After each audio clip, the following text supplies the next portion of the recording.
My name is Anne Marie. My husband's Josh, and he's a former Marine, and he was trained as an Arab linguist, and he served 2 tours in Iraq. I've met him well before he joined the military. We met in high school. We corresponded a little bit when he was in boot camp and then when I was starting my freshman year of school. And we saw each other one more time after that. But then we just kind of mutually lost track of each other. And then 3 years later, he emailed me. And so we just started talking casually then over email and phone.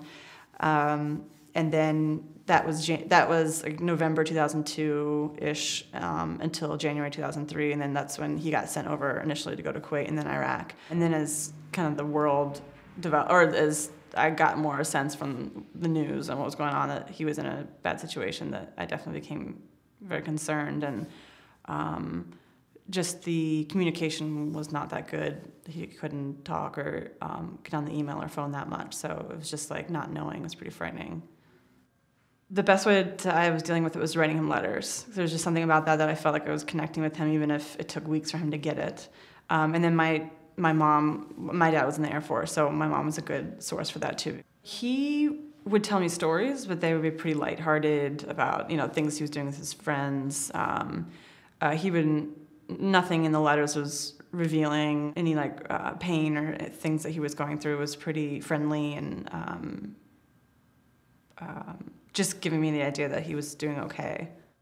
When he came back after his first deployment, we got together for the Marine Corps Ball and actually started dating. So we were officially dating for his second deployment. Everything was heightened because we just had a much stronger connection and just felt like a lot more was at stake.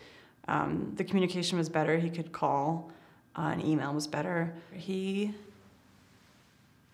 proposed to me in October, and we as a couple wanted to go to therapy before we got married, so we started going in January of 2008, so like 5 months before we got married.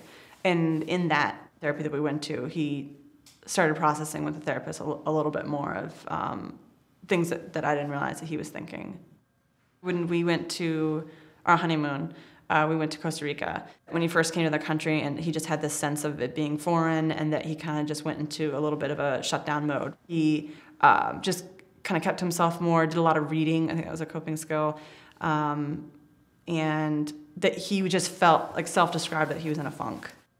I remember feeling very disconnected, like just nothing even remotely that I could relate to or try to share in that experience with.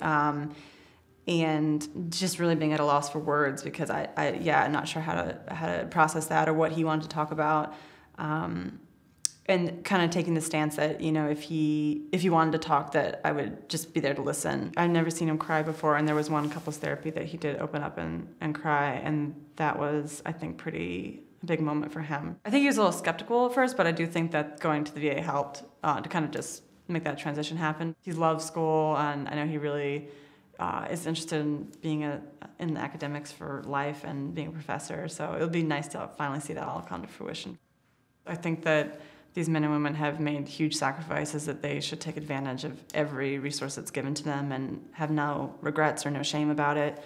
I think that anybody, any civilian, military, can benefit from just talking to someone, processing, and especially if you've been in a combat situation. I just can't imagine there's not some benefit to processing that with a professional.